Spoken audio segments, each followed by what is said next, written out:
Oh, now you're putting the countdown on? No. Now we're going live. Okay. I was sorry. like, what?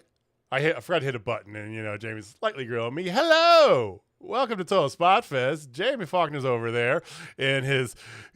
It looks like a whole new. You got some curtains up. You moved around the basement, but it looks like you're like a whole new set, basically. Very ominous. Kind of live from New York. But Jamie's over there. JJ's right here. Austin's right below us. I mean, sorry.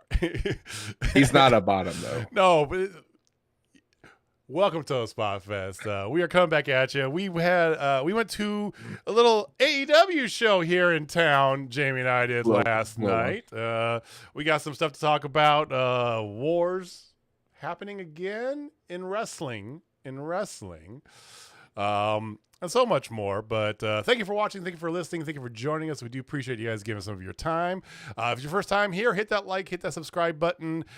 Be sure to chime in chat. We will definitely talk to you in chat. If not, you can hit us on the replay and hit us up in the comments.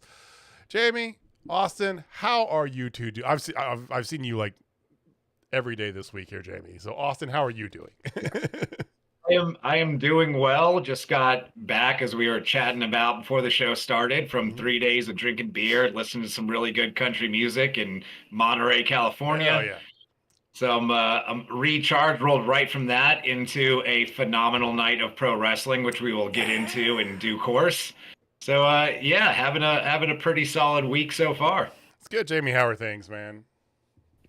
Well, went on some college visits with my second oldest daughter today. Got some free bowling balls and then got them over to get all fixed up because I got conned to get back into bowling by somebody.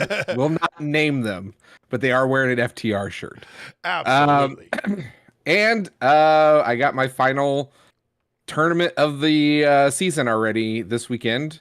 And one of my players is down with a concussion. So life's great. And it happens to be one of my catchers, and I'm down to one catcher now from two. Ooh, well, yeah, he's playing all the pitches. I'm scrambling to find a backup, so right. we'll see. Right, we'll see. I hear you. Well, ups and downs. I've had a very interesting few days. Jamie knows. I told Austin as well too. I will just say this: kidney stones suck. Never had it. Never plan to have it. Please don't. So we're gonna run away from that as fast as we can because we were at Dynamite last night. We're gonna talk all about that in a little bit, but I want to talk to you guys a little bit. Let's talk about, because of baseball, hockey, all the things going on Turner Networks, they moved it to Tuesday, which went right up against NXT again, like they originally started. The Wednesday Night Wars all of a sudden brandished the Tuesday Night War, singular, because it's just a one-night thing.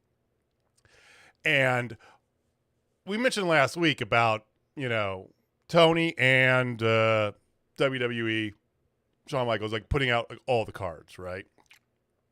Tony gave us a banger show. You had The Undertaker and Cena and LA Knight and everybody under the sun showing up on NXT and, really clamoring to one-up each other. Led to a good night of wrestling. What are you guys' thoughts about everything that transpired yesterday? And we'll get into a little bit about some of the negatives that precipitated because of that. For me, the fans won last night. Like in the grand scheme of things, both sides brought out all the stops. Like hell, Undertaker, American Badass version of Undertaker came out. And with his Kid Rock music blaring. Right. He was a little bit slower getting off that bike than he was 25 years ago, but yeah. But the only thing I missed about that was we never got to the American Badass. Like we didn't get to that part, but it's fine. It's fine. It was fine. It was a shorter ramp. I mean, it's a little small arena. Yeah. No, it was cool. I was able to watch NXT today, obviously. And it was a fun show. They definitely did bring out all the stops, but at the end of the day, what AEW was able to bring was wrestling, and WWE brought WWE. Like, that's the thing. And then, like, the trolls out there, and we'll get into this, I assume, but the trolls out there, you're either, there's so many people that are so one-sided or the other. It's like, oh, I'm a super mark. I only like real wrestling and this and that. Like WWE is the worst product of all time. I'm like, no, WWE just has terrible storylines. Because Vince McMahon's there. That's why I won't watch it. But WWE, and then you have WWE stands who are like, oh, it's boring. Wrestling is boring. I have to be entertained, and like AEW sucks. It's like their big whole thing. It's like they don't have Roman Reigns. It's like, yeah, that's the whole thing. But no, at the end of the day, and I really want to hear from you, Austin, is like the fans won. Like, if you were not satisfied last night in one way, shape, or the other, that's on you, bro. Like, come on. Yeah, there was no matter what you like in wrestling, both options were on the table, and both options threw everything they could behind putting out the best show possible. For WWE, given their NXT roster, obviously they brought some people in, but they weren't just going to have an episode of Raw or something like that. It was rad. I'm kind of glad it doesn't happen more often because of the internet folks you just mentioned, and I will get into that before too long. But it was awesome. Like, it was just a turn of events. AEW got bumped for the baseball playoffs. Happened to be on the same night. Both companies went all in, and no matter which company you're a fan of, you got something better than you normally get for it. Which is kind of hard to say for AEW because they've been pretty good for a while. They've like Dynamite is regularly great, but even then, they stepped it up even more. And like we'll get into the whole show later and all that. I watched half of NXT. But not like a linear half. I went to watch it on Hulu earlier. Piecemeal. And I forget they put like a 1 hour abridged version on Hulu. So I watched it and I was like, it didn't seem like the show was that long. Oh, it was only an hour. And then I realized, no, they just cut half of it for the Hulu replay. But I did get to catch it. It was actually the first time I have seen NXT since the Black and Gold era. I never tuned in for Level Up or 2.0. 2.0 or any of the other things they were doing.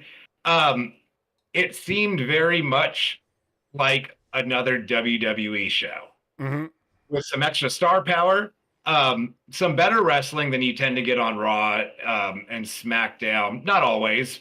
They've been a little bit better recently, but you got some just more of the spottier style of wrestling than you tend to get.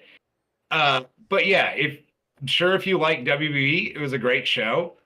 I don't hate WWE. I usually tune in for the pay-per-views when it's mostly just wrestling. But for me personally, since about the PG era, they've just kind of done what they do. And it's kind of the same. Nothing really ever seems to have stakes. And even on that big show they did, it didn't seem like much of it mattered. It was cool. But yeah, not a lot that seems to mean something. Right. So yeah, if you liked it, you liked it. But let's go ahead and jump into the trolls and the folks on the internet that are taking sides on this war. I got a little bit of knowledge to drop on. Oh, I love getting some knowledge, and there's no better place to get knowledge than right here with Austin Reddick's stash of knowledge. The beardy stash. Make it look good. And we got Big Rob jumping in the chat just in time to get some knowledge dropped on him. Big Rob, who was on the show last night as well. What's up, Rob?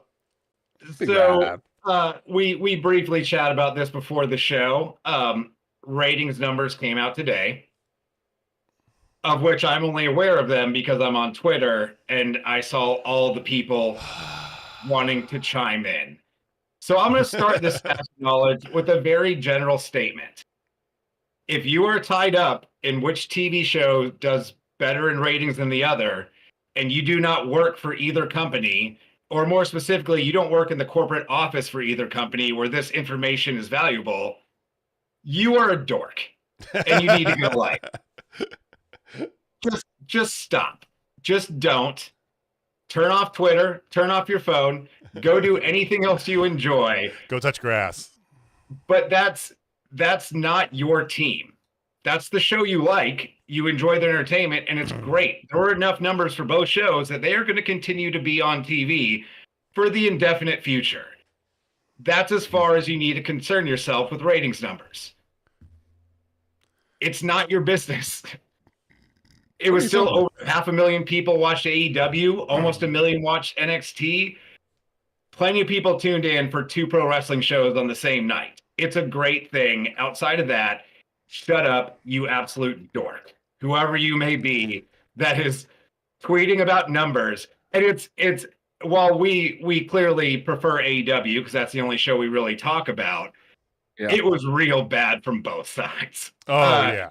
Oh, You've got the dude. WWE people trying to point out how Tony Khan somehow failed, even though his show ran on a different night and did very well. And you've got people on the AEW side trying to defend, oh, well, they only got this, just shut up. Just stop. It doesn't matter. Enough people watch both. They're going to keep airing it. Whichever you like, it will continue to be there. So just watch and please just shut the hell up, you massive dorks. I mean, when you really take a look at it, you're talking about two shows that neither one of them grossed 1 million viewers. In TV terms, we're cutting hairs here. You know, it's like it doesn't, like, even back when they were doing this, we even went over this a while back when the wars was a thing, Jamie. If you remember back when we started our podcast, we went over the numbers every week, and the reality was it really didn't matter because, to Jamie's point, if you like WWE's type of product, you're going to watch WWE. If you like kind of more what AEW does, like we generally do here, you know, you're going to watch more AEW. Who cares? It's the weirdest. Yeah, and a lot of times, like the people with shitty opinions on the internet, it doesn't matter what you happen to be into, be it pro wrestling or comic books or Kardashians or whatever other people like. But wrestling fans are the only ones I ever see discuss ratings. If I tune in to a Denver Nuggets game on a Tuesday night and they're playing the Mavericks, no one's going to be like, the Pacers and Jazz did 100,000 more viewers. I tuned into the thing I wanted to see, and some other folks did, and enough people do that they will continue to air them. That's all that matters. And even going back to the original wars, because I saw this being mentioned a lot as well, how, well, Tony started it by going up against NXT. Please understand, Tony Khan does not get free reign to put his wrestling program on any night of the week he wants to, especially looking at TNT. Tuesdays and Thursdays, TNT airs NBA games throughout 6 months of the year, and the best sports talk show inside the NBA at halftime and the postgame. It's about the only thing I watch as often as I watch wrestling is inside the NBA and basketball. Why he knows that so specifically. That's why I know that. That's why Dynamite is on a Wednesday, because if it was on Tuesday or Thursday, it would need to be preempted half of the year. That's why it's there. The war, the only part of the war that's like interesting is the fun part. Tony Khan going crazy on Twitter, it was meant to be fun. He's not trying to take down Shawn Michaels in NXT. And the same thing going the other way. They're not trying to run AEW off the air. Anytime you have the upper hand, and as I'm sure y'all have done in various competitions that didn't mean anything, it's fun to talk a little bit of shit when you're ahead. Jamie's going to point to his belt graphic because he's the reigning Pick'em champion. Does it really matter? No. So it can stop there. Yeah, just... yeah. No. The stuff on Twitter has been ridiculous from people that feel they need to defend billion-dollar companies like it makes any difference at all, that other people prefer a different product. So, if I may do a little heel turn here. Shocker. No. Shocker heel turn. So, in this day and age of opinion is fact, I think that really fuels the fire for these wrestling dorks, as the way you put it, who have to pick a side. Like, they have to pick a side. And I don't understand why everybody has to be like, oh, my opinion's right, you're wrong, you're an idiot. When at the end of the day, like, we're all enjoying the same thing, just in different ways. Like, I know for a fact, if I go to a restaurant with JJ and with Austin, we're not going to order the same thing because we don't necessarily have the same taste. But at the end of the day, we're all going to get fed and we're all going to be happy. Hopefully it's decent food, right? So it's just one of those things, like, I'm so over this, like, my opinion is fact, and you have to take it that way, instead of just be able to have a common conversation of, hey, you know what? I don't like NXT. I'm happy for you though. I'm happy that you enjoy it. You know, you can't do that these days. And like Twitter is like the viper's nest, if you will, the viper's den, the whatever you want to call it, of this dichotomy of just toxicity. Yeah, it's because nobody in these people's personal life will talk to them about wrestling. And if they happen to go out and just tweet, hey, NXT was super cool tonight, I enjoyed it, like one person might drop a like. But if they go and tweet, haha, NXT to 900,000 viewers, Tony Khan sucks. And you gotta love when they spell it Tony C-O-N. Yeah. Oh my God. Why? Like, that's not clever. You saw someone else on Twitter do it, and you're just doing it now. Really not clever. But if they go tweet that Tony Khan sucks, AEW can never compete, then they're going to have the AEW people chime in, and now they've got some interaction. That's what it is. That's the only way people interact with them, is spitting their shitty opinions on the internet. When it would be a much better place if everyone could just tweet out, AEW was rad tonight, and everybody would be like, yes, it was.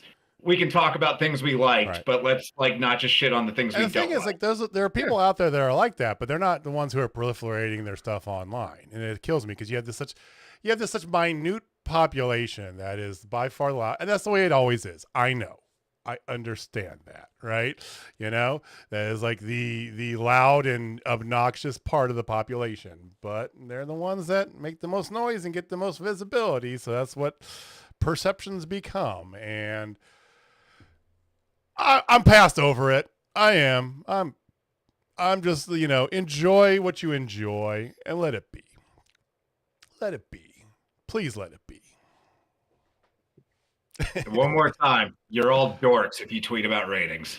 Fantastic stash of knowledge. I just want to, before we head on back, Comic Books and Kardashians, name of your punk band. It's a fantastic band name. Actually would be pretty solid. I mean, it's spelled all weird. It's not good. Copyright infringement. All right. So before we get into our experiences live and Austin's experience watching Dynamite from last night, Jamie is our resident horror movie buff. I'm saying that he's doing all this stuff in his basement to give himself more ambience, to give himself the dark, like, you know, like spooky vibe going on around him, right? You know, but no, our resident horror movie buff, and every October we like to entertain him and appease and watch me struggle to discuss horror movies every week. So, Jamie, spooky season time. What are we doing this week? Well, last week I went to a deep cut. That was, you know, a very not on the beaten path. So I figured to this week we should go on the beaten path, because I feel like that's just, it's low hanging fruit. People will actually probably be more engaged to watch one of these. So I thought what would be a good one is, what is a great sequel of a slasher? So there's like 80 million different slashers with 80 million different sequels. So I decided this week, ladies and gentlemen, A Nightmare on Elm Street 3 Dream Warriors is the best Elm Street movie of all time. You can fight me, but you know it's true. I don't know if I've ever actually seen that. Oh my God, it's the best. Seen that. I know I might have. I have seen some of the Nightmare on Elm Street movies. I do not know which ones. It's basically, so for you, this is perfect. So it is basically these kids who like become Dungeons and Dragons people going up against, you know, the bad guy. Like, that's what it is. You have a punk rock chick who has long hair that like gets it all into like a giant mohawk, which is quite impressive.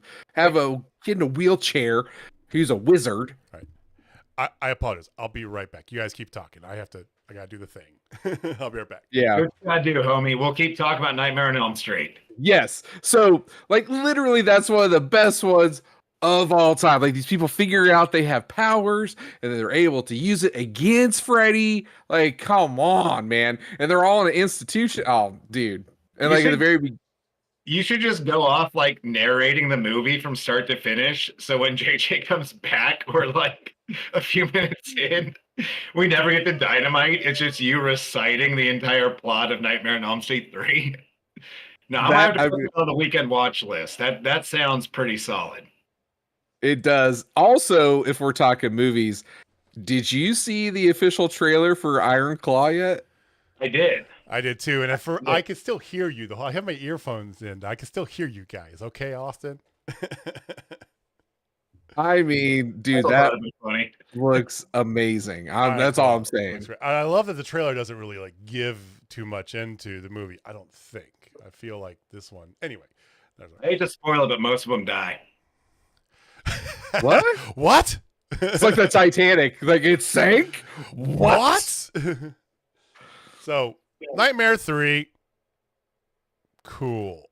It brought back Heather Langenkamp, by the way. I don't know if you knew that. Heather Langenkamp played Nancy in the original, and this is the first one that she came back in, and she died in it.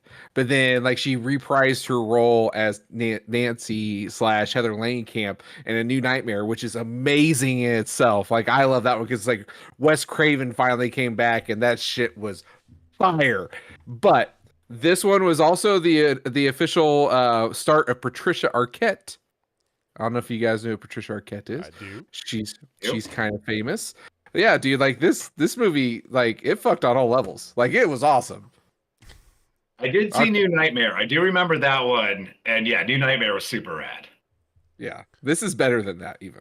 Yeah, I'm gonna have to check that out this weekend.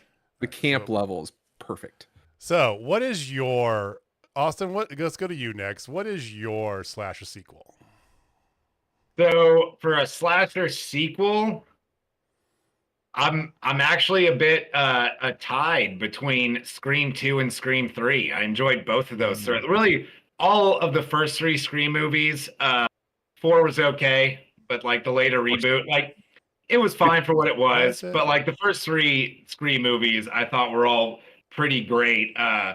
Especially because the third one has Flo from Progressive in it, and like the only other acting role I've ever seen her in.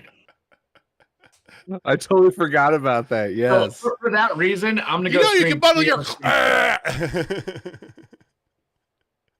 I do gotta say it's not a slasher sequel, but before we went on that track, on a lighter Halloween movie, Muppets Haunted Mansion is phenomenal. Wow. I love pretty much all Muppet movies. To me, the Muppets are like the early 90s pro wrestling. It's just kind of hokey and goofy, but it's fun. Mm-hmm. Well, I can get behind that. I like the Muppets too. All right. So now the part that Jamie's been dying for, because fun fact, not only am I not really into horror, I really don't like slasher movies. What? I did not know that until just now. Okay. Would you consider? No. If you have to say that, my answer is going to be no. Okay. I was going to say Devil's Rejects because I was like, does that count as slasher? The house? Okay, all right. It's iffy, but I'd allow it. It's an amazing movie. So I really liked, as much as I'm not really into horror, I really liked House of Thousand Corpses and Devil's Rejects. I have never seen the third, unfortunately. Oh, it's terrible. Don't do it to yourself. Good to know. Don't do it to yourself. What was the third one? Three from Hell. Three from Hell is god awful. I mean, the only cool thing is they go to Mexico and they have to fight a whole bunch of dudes in lucha libre masks. That's about it. First of all, the trailer starts with trying to like retcon how they didn't die in a shootout. Spoiler at the end of Devil's Rejects, for God's sake. Well, as soon as you mentioned the third one, I was like, oh, I think they did make a third one, but I had no recollection of it. Yeah. All right, so I will go here then. Okay. Because as much as I'm not really into slasher movies, there's a couple that I don't mind.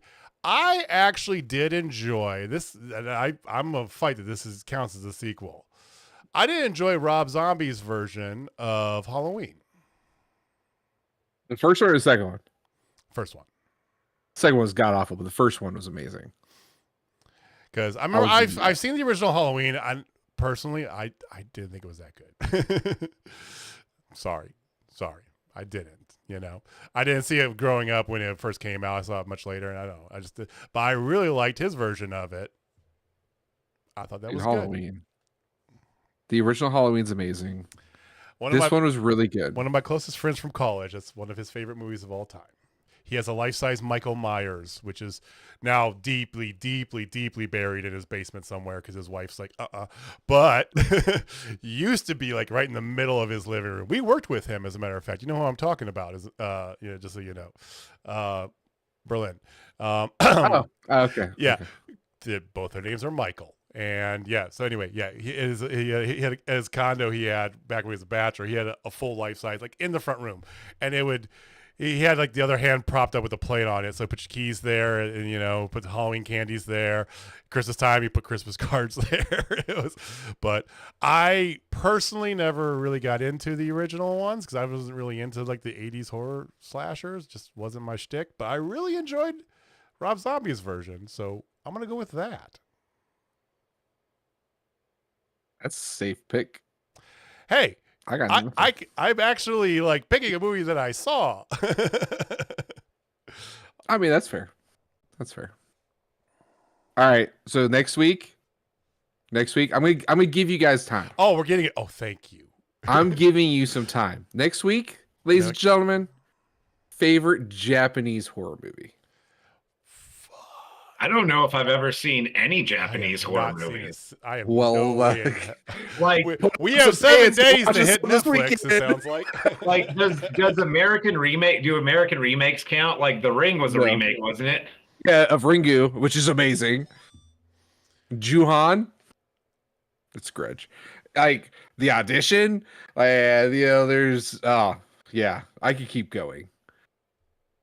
So you might have to next week because I don't. So okay, let me just back up for a second. You want us to pick what our favorite movie is, and two of us have not seen any of the movies in this category. So we're going to scramble to find a movie, and that's going to be our favorite movie. Fucking A, let's go. I'm gonna Google one and then see if I can just read the plot synopsis and bullshit. Next week. Go find a YouTube video for like a recap video. Good luck, because I've watched all of them. Really? I thought Jamie was going to do something different this year, and I was like, "Oh, we're doing movies again. We're going to do this," and it's like, "Oh no, he came with curveballs, ladies and gentlemen. That's what I do. Look out!" Well, let's make a harsh transition down away from Camp Crystal Lake and go back to wrestling because last night, Camp Crystal Lake. Yeah, well, handy. Where are all your stuff? Jamie's doing remodeling. I give him credit. It's still back there for right now. I've actually finally convinced the wife it's all going into our bedroom, and she's allowing me to get wall mounts for my lightsabers. Nice. Wow. Yeah, because this is going to be Megan's room right here. She might already be back there. I don't even know at this point. So the tyrant Megan could show up every now and again just to piss you off. Wait, she's going to college in less than a year, and you're Okay, all right, never mind. I'm not getting into it. She has to come back, I'm not going to rent out her room or some shit. Okay, touche. All right. Well, Jamie and I were at wrestling last night. Your youngest daughter, Audrey, came along with us. She almost made it through the entire night. She did. She fell asleep right after the main show. She was done. I have a sweet picture of her passed out, mouth open.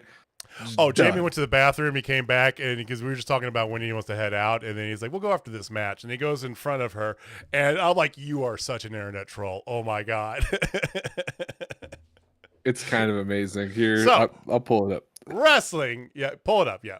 Wrestling last night, AEW was in Kansas City. For those of you who are unfamiliar, that's where Jamie and I do live. So, oh my god. Not only did you take a picture of her while she's doing that, you've now shown it on the internet.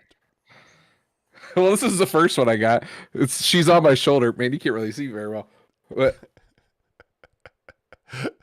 she's just out. There we go. There you go. It's a good view of it. So, well, a lot of our friends joined us in. Rob, we're going to get you on this next time too. Rob's our friend in chat here. I thought you were in our group chat. I guess apologies there, but we'll get you in definitely on next time. But a lot of us, we did this for 3 shows. This is our third one. Yeah. Our buddy Kev, who's on our bowling team, he started this 4 times ago, and then the 2 shows ago, he brought us in on it. He's like, if 10, 15 people get together, chip in, it's the same price as a ticket to get a luxury box. And we're now, Jamie and I are so spoiled. If we're not front row, it's like, this is it.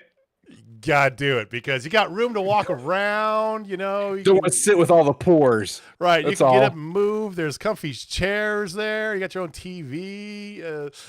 Two boxes down from us, they had NXT on. So they were watching. I think that was awesome.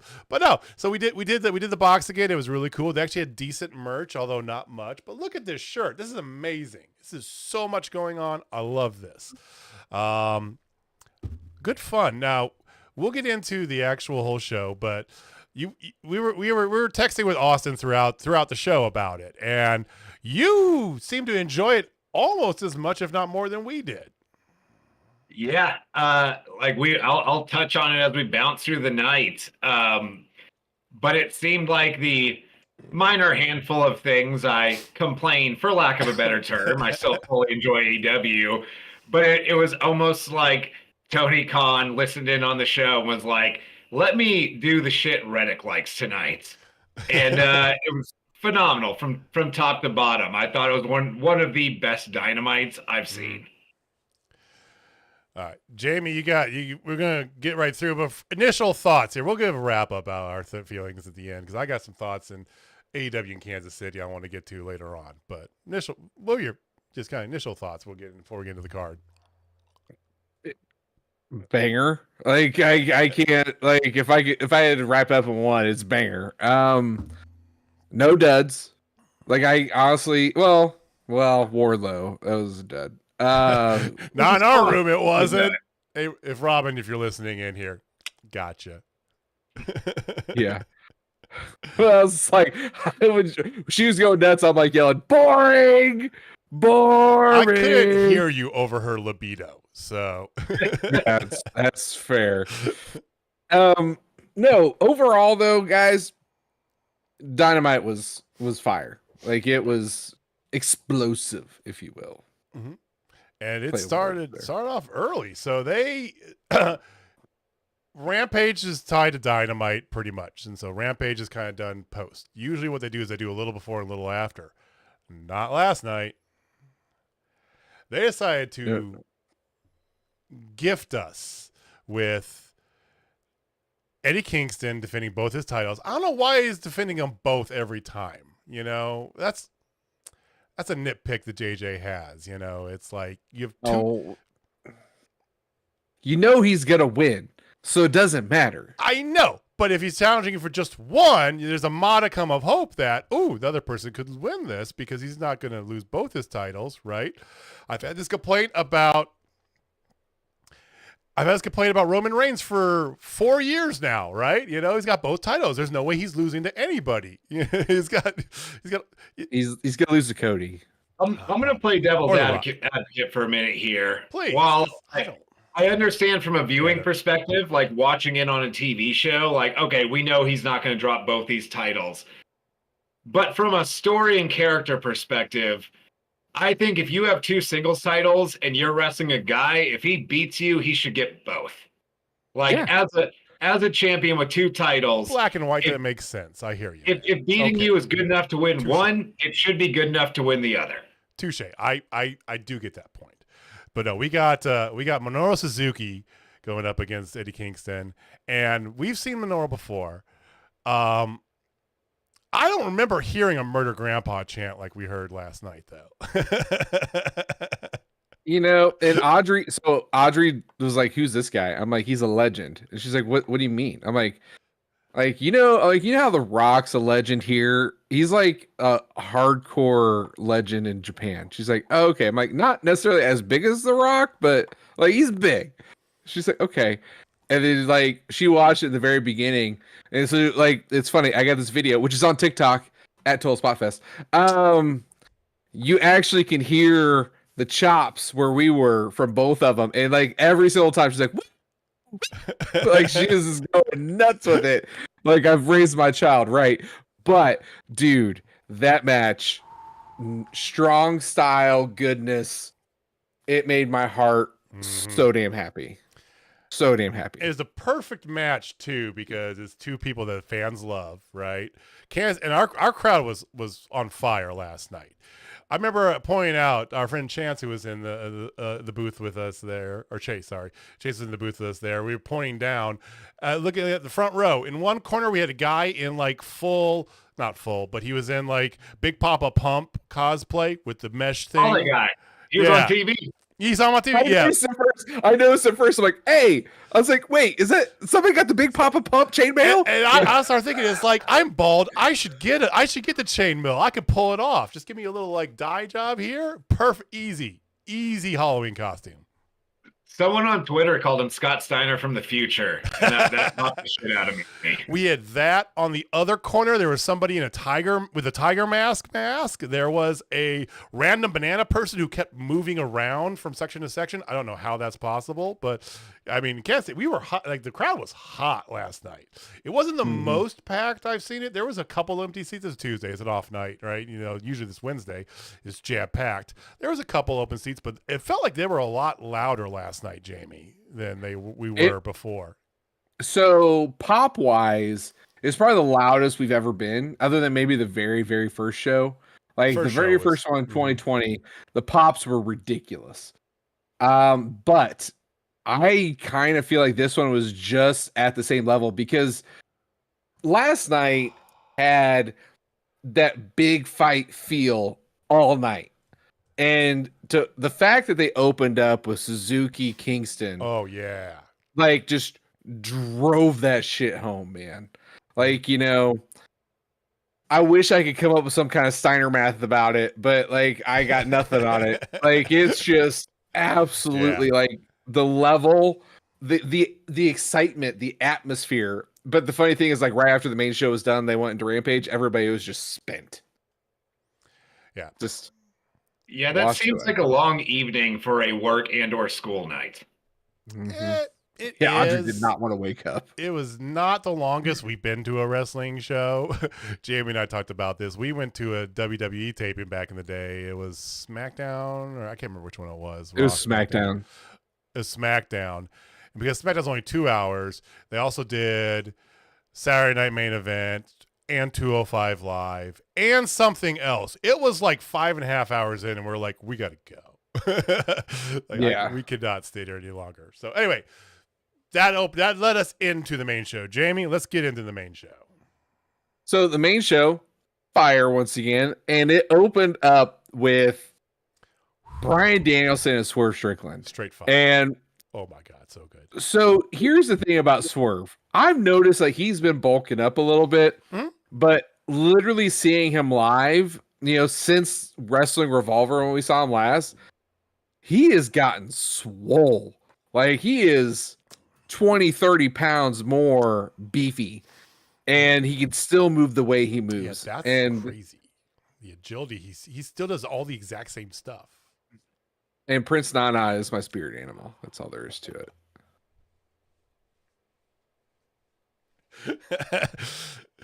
The crowd's doing the Nana dance. What are your thoughts on Nana? Pros, cons, Austin? Where you at? Where you at Nana wise? I'm thumbs up on Prince Nana. As I mentioned when I name dropped the Muppets earlier, I enjoy shit in pro wrestling that's just kind of there to be fun. Obviously, Nana, he steps in and cheats for Swerve every now and then. But he's mostly there to add a little bit of levity to the Swerve package, which is awesome because it lets Swerve still be super serious and this badass pro wrestling heel, but you've got the guy with him that'll make you laugh every once in a while, even when he's cheating against the guy you want to win. Yeah, I think Nana with Swerve is a great pairing because I don't think there's a lot of other managers they could put him with that wouldn't take away from everything he's bringing to the table. Like Nana just enhances him a little bit, but doesn't really take the attention away. Great. Would you say he is a less talkative version of Bobby the Brain Heenan? Like, because does make it a little fun? I don't know if I'd go that far just because Bobby the Brain Heenan is like here. Is a whole nother level. I say he's on the same highway as Bobby the Brain Heenan, right? He's similar, but Heenan, I think the commentary aspect of Heenan as well added so much to the presentation because even when he was managing, he was jumping on commentary when he wasn't out there. So there was just so much more that Heenan did and that they asked him to do. So I don't want to knock Prince Nana at all. The dude's just doing what they ask him to. But yeah, it's a little similar, but just kind of the roles and responsibilities are completely different. And I think a lot of times with the Heenan family, outside of you would have, your Andre or when he was with Ric Flair, you would have a star. But a lot of the guys Heenan managed were guys that were otherwise just uninteresting. And Bobby Heenan was the one that made them enjoyable while they're out there. Even though you were booing them, he added so much more to them just being interesting and entertaining. Whereas that's not really what Prince Nana is being asked to do. He's just a nice little side piece to give you a little bit more entertainment with what Swerve's already given you. Mr. Perfect. Yeah, exactly. Match was a lot of fun. Match was unbelievable. Like we knew it would be. I mean, the finish was perfect. Like, so I know how some people hate outside interference or whatever, or not clean and stuff like that. But so here's the thing. I am going to say tonight's theme was clean. Okay?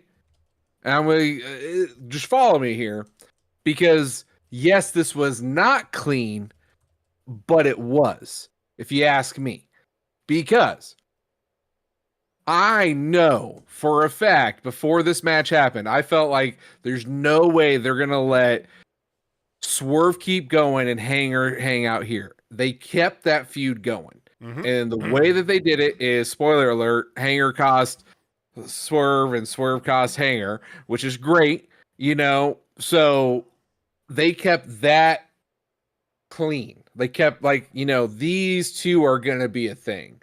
And the way that they ended it, making sure Nana couldn't get his headdress, thing in there, it was magnifique. Like, oh yes, give me some of that. And it puts Danielson in line now for a title shot. TNT title shot. At some point. We don't know when. Saturday Collision. Yeah. Oh, is it already announced for Collision? Son of a bitch. Yep. We do know when.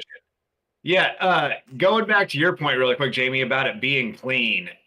One of my favorite parts of the finish is you see Nana's going to hit him with the headdress. Hanger comes and takes it away. It looks like Danielson's got him, and then Swerve kicks out. I love that you're sitting there watching okay, there's got to be some kind of screwy finish because they're not going to just have one of these guys just beat the other. And they kind of use that in the finish to where you really didn't know where it was going. After Hanger interferes, Danielson catches him, Swerve still kicks out. At that point, you really don't know what they're going to do with it. Obviously, Danielson gets the win. But yeah, just what a way to open the show. I mean, technically Kingston and Suzuki, which was phenomenal in its own right, but this is when Dynamite's at its best, when they kick off the show with just an absolute fire pro wrestling match. And I feel like they do that. That's a good thing that they be doing throughout AEW. It's kind of become not necessarily a calling card, but the interference, quick turnaround isn't an immediate pin all the time. Some of the times it is, but not all the time. And for the most part, I feel like, especially when you get into stuff like it was going on with when Tony Storm was still with the Outcast. Thank you. I keep wanting to do like Rebels. E-girls. Rebels. E-girls. You just call them E-girls. No, that literally, this E-girls gets in my brain because Jamie in bed and I can't think of anything else. But when she was with the Outcasts, they would do it. It'd be right away. But I know, they would also do it where, it didn't necessarily lead to that. And they do that with other people as well throughout the card, where the interference turnaround isn't an immediate victory. And I do like that because it leaves you guessing, oh, okay, all right. But sometimes it is. So it doesn't always have to be so from Britt Baker's title reign. Because Britt Baker's entire title reign was babyface is going to win. One of the other two girls cheats. Britt Baker wins. You haven't seen Britt Baker on your TV for a month now. She needed a reset. I'm just saying, you asked for it. You got it. She needs a break, and she'll come back better. She'll be back the way she was, hopefully. Well, and not only that, but Britt Baker, for all the things we sometimes don't enjoy about her presentation at AEW, she's still one of the most over women they have. And when she does come back, it'll get a big pop, and she'll get a little bit more momentum. So, take a little bit of time off, recharge, and come back and do some different shit. Yeah, listen to our past few couple podcasts. We really went into it last week, so. Mm-hmm. You're doing what Austin wants to do. You want to hear more of what we should do? Listen to what he said last week. Let's do it. Yes. All right. So after that, you had that sweet vignette of Samoa Joe. I love this version of Samoa Joe that they're presenting to us.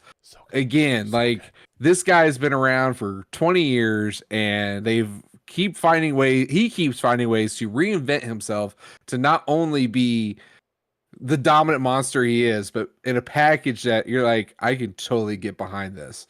And this whole,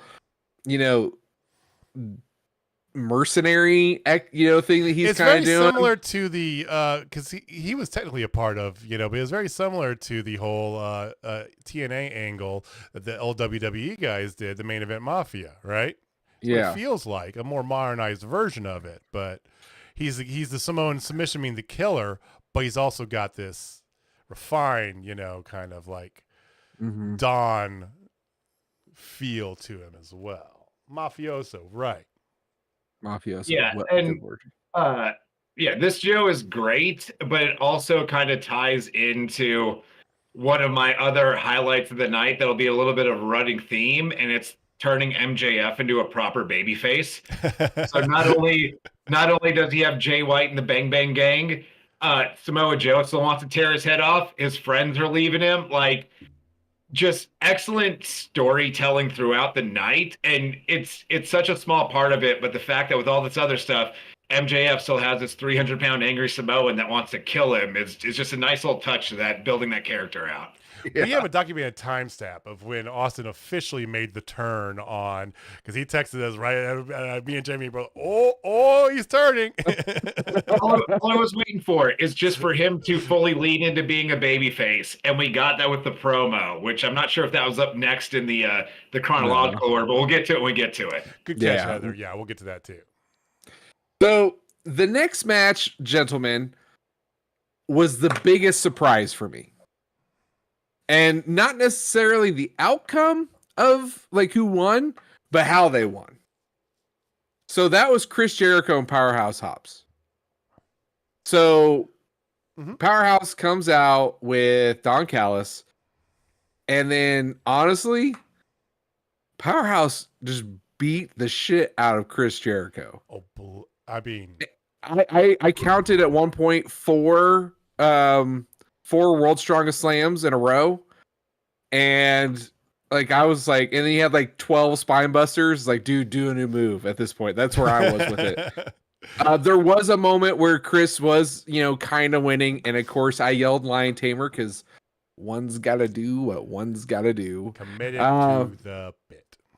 And it was really quiet too. So I was like, oh, hopefully a whole bunch of people heard that, because it was I was trying to be really loud there. But the thing for me, though, and I want your guys' reaction to this, Hobbs won clean. I was expecting Callis, something. Hobbs won crystal clear clean. Tide Pod clean.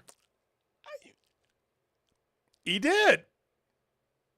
I don't... Go ahead. I don't know if this means that they're just trying to solidify him as, officially in there, or if, get our hopes up. Maybe this is Chris actually trying to take a step back from the spotlight. I don't know. Probably not. It's not above Chris to put somebody over, but it was a surprise considering the storyline, the way it's been going. Yeah, this was my first inkling that Right. Tony Khan's been listening in on Total Spotfest.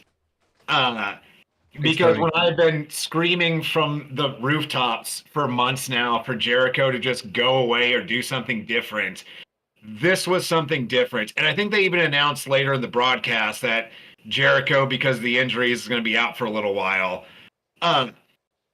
This is how you build a young star. And that's what Jericho should be doing more often than not now. He tried doing it with Sammy Guevara for a couple of years, but it was kind of more of the same. And outside of the Ospreay match that you knew he wasn't going to win, we've kind of had a run of Jericho just beating guys. He tried to do this with Action Andretti back in like December or whenever it was, and it just went nowhere. And Action Andretti clearly wasn't the guy because he is a little flippy guy in a company of little flippy guys that are much better than he is. Nothing against the gentleman in particular, but Jericho putting over Andretti, it was a surprise for one night, but there was nothing out of it. Jericho helped make a star tonight. Hobbs, also, I gotta say, Hobbs in like the shorts and not the full singlet looked like so much more of a monster. Like, agreed. It made him look even more powerful, even though the dude is already a brick shithouse and a half. But yeah, this was popping. This was what I've wanted to see out of Jericho for a long time. And for Hobbs to go out there and then just, as Heather said, toss him around like a salad in a spinner and then just beat him was the best possible outcome of this match. Thank you for finishing that sentence, by the way, Heather, because that could have gotten real awkward real fast. Hey, they had to pull out all the stops beat NXT. Well, Jamie, you and I have talked previously about the maturation of Powerhouse Hobbs, because when we first saw him in the pandemic times, ooh, big guy smash, right? Mm-hmm. And he was more puffy. He was more Rainbow One, and he got more. He leaned down, man. He more shredded Julia Sal, man. Like he looked like Rainbow 2, just all cut and shredded. And I agree. The shorts, he looked imposing. Like before, he just looked like a big dude. Now, legit looks imposing, scary, and I am all aboard the choo-choo train of the Don Callis family. Like the midnight meat train. Like I think him and you need like Miro or something in there. And then he calls themselves the midnight meat train. That would be the best thing because the Miro's midnight. Come on, Miro doesn't fit with the Don Callis family. I don't think. But I agree. I think that this is fantastic. I think that you really start to see. I know Paul White had made mention of one of the big things he wanted to do when he came over to AEW was teach these young monsters, the big guys, how to be proper big guys, because he'd been through several iterations of it. My favorite is the smoking giant, always will be. Just sitting in a WCW corner smoking, chain smoking, punch someone in the face, back to chain smoking. Love it. But no, I think I don't want to put all this on Paul White, but there's definitely some people who are influencing him a little bit as well. Not only did he do the work to get his body, kind of like you said, more shredded than Julia Salad, he's done much better ring-wise, but he's really composing himself. You can be a monster and not say anything and still be interesting. Having a good manager is a good step with that. That's why last week I lauded this so much, because I just like that. I love it. I never saw it coming, but it's great. It's great. He's on his third manager, right? Right. Well, one of them was QT. Do we really count that? I mean, it was QTTV and it bombed like really bad. I appreciate them just trying different stuff till they find something that works. Because they know what they got. They know they have something. They just need to find it. He is definitely. Well, he's also absolutely one too that the other side of the fence would love. I mean, look at him. That screams WWE something, right? Speaking of WWE, I know this is a bit of low-hanging fruit because he literally used the world's strongest slam, but he's got that Mark Henry Hall of Pain world title run vibe about him right now that it works. It's great. Yeah, Mark Henry is working for AEW, so it makes a lot of sense. You got Mark Henry, you got Big Show, you got good people learning from him or to teach him stuff. So kudos for what you're doing with Hobbs. Well done. You guys want to go back to Roddy's house? Adam! I know you caught this on Adam. I don't know if you caught it on TV, but apparently Adam yelling Adam incessantly is now a chant as well. That's done at live events. Austin. I think a little bit bled through at one point, but it wasn't super audible through the broadcast. Definitely a thing now. FYI. Were they chanting it in that way during the main event? Because I feel like when Adam Copeland was out there, I heard him chanting Adam, but I couldn't tell if they were doing it like in the Roddy voice or just chanting Adam. No. We were doing it just regularly. It was just. It was during one of the MJF spots we did. There was an Adam chant, and then also during this video is when it first started. Yeah. Well, yeah. When he had his phone, he's trying to get to Adam. He's like Adam, and like everybody. And it was like it was bled through. It was amazing because it's just like never in sync anywhere either too. Because everyone's just yelling Adam randomly at the top of their lungs. It was fantastic. So the video. He's still stuck at Roddy's house, which has horrible reception and no televisions because TV is the devil. It's the devil. Oh, yeah, that TV. It's the devil. And he mowed the yard on one foot using his little scooter. And then Matt Taven talking about the strongest neck of all animals, the giraffe. This shit popped me so hard. That's why he has a little stuffed giraffe. Because first of all, that was the gift he got him when he was in the hospital. What'd you get him? Yeah, and he got it because the giraffe's the strongest. And then he started talking. Oh my god, I have come full circle on Matt Taven. As long as he doesn't keep saying my name is Matt Taven, I am here for Matt Taven. Heather says he haunts her dreams. Like, I get that. I do, because he's just... That's an effective character right there, then, because he's supposed to. So he's got one more thing he has to do before he can go to surgery, which... 2 surgeries is you're still convinced this is a work, right? Yeah. I'm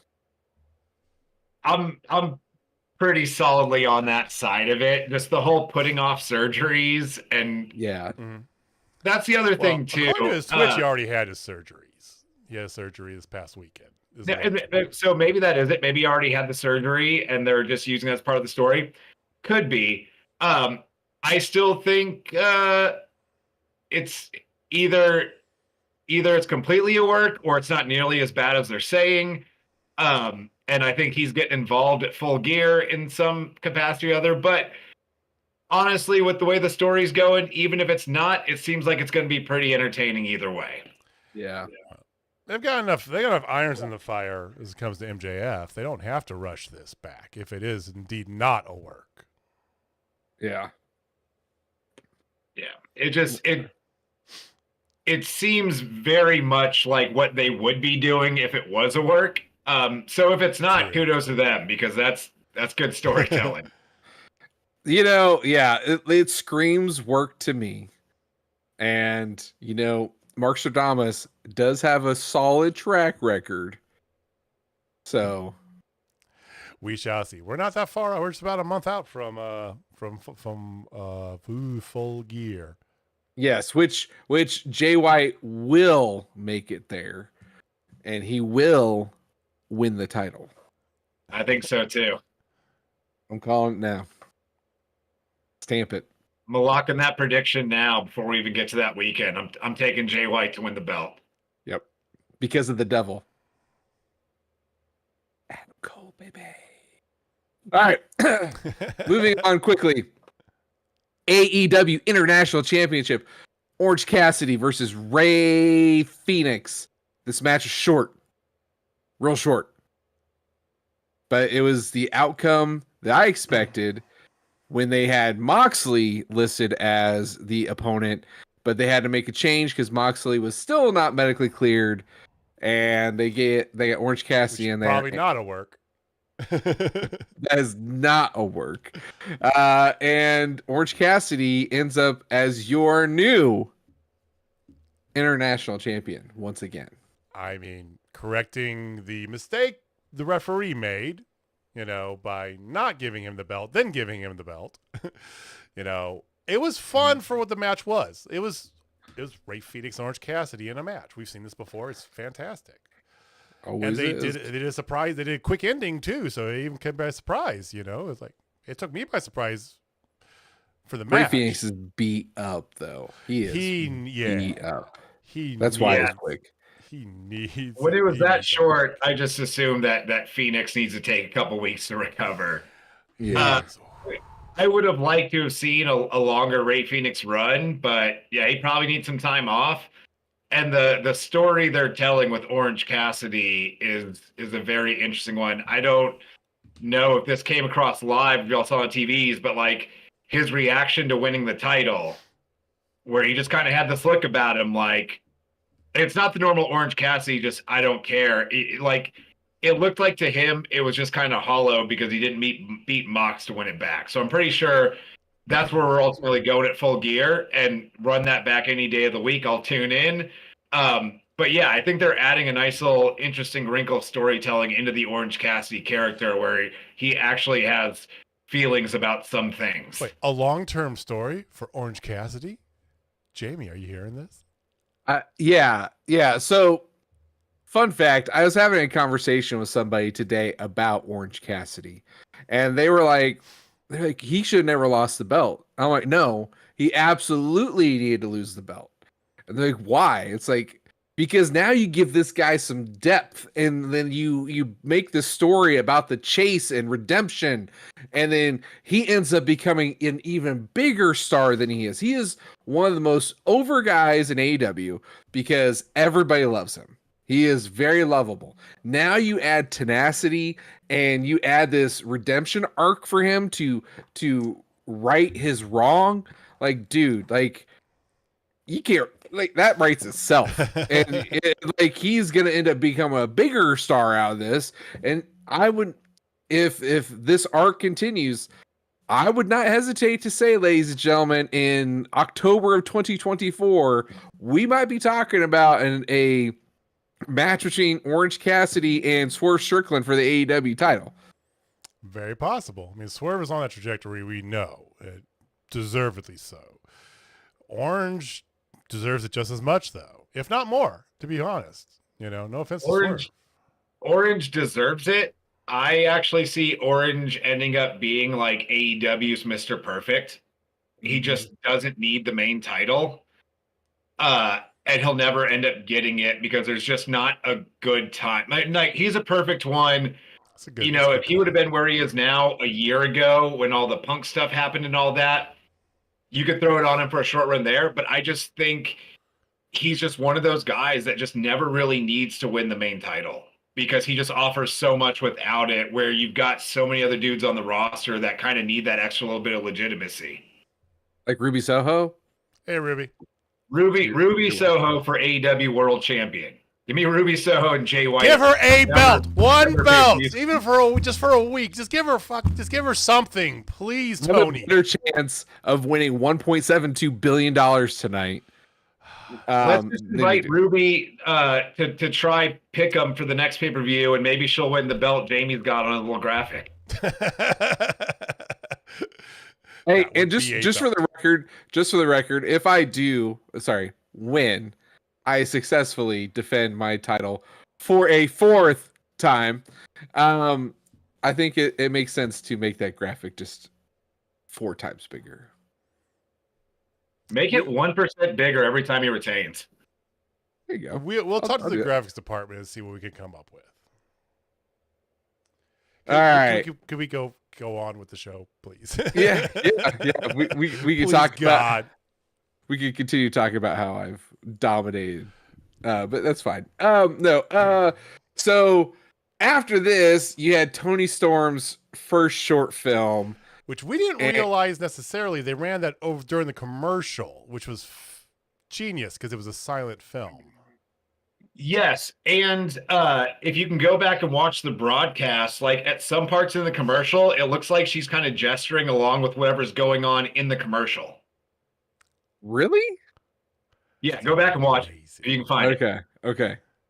That sounds amazing. If that's it was entertaining, but it was also kind of lost on us a little bit in the arena. Yeah. I missed like half of the first one because it cut to picture in picture, and it took me a minute to realize, like, oh no, the silent film thing's still going because it's silent, and it's perfectly fine. But yeah, Tony Storm is doing some of the best work in AEW right now.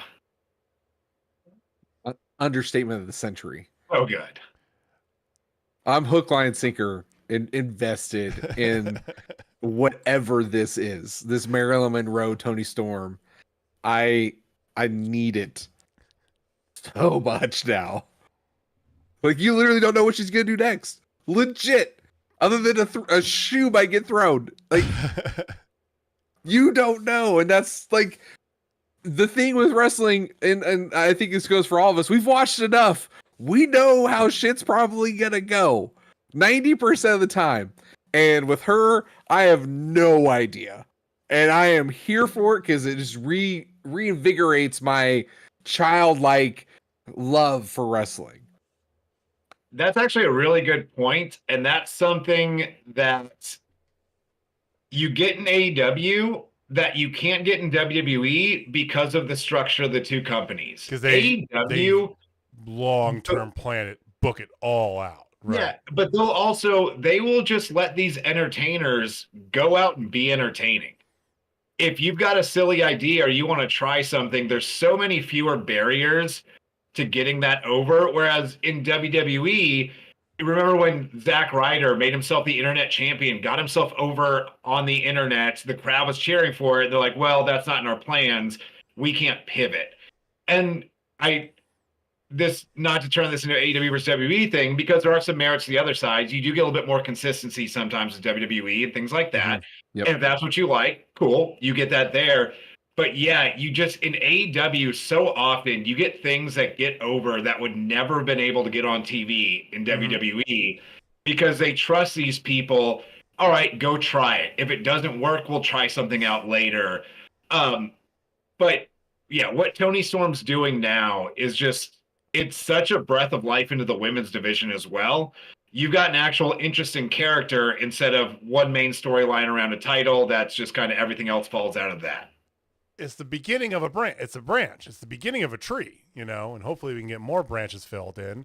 Maybe one of them could even be blue to appease the dais here. I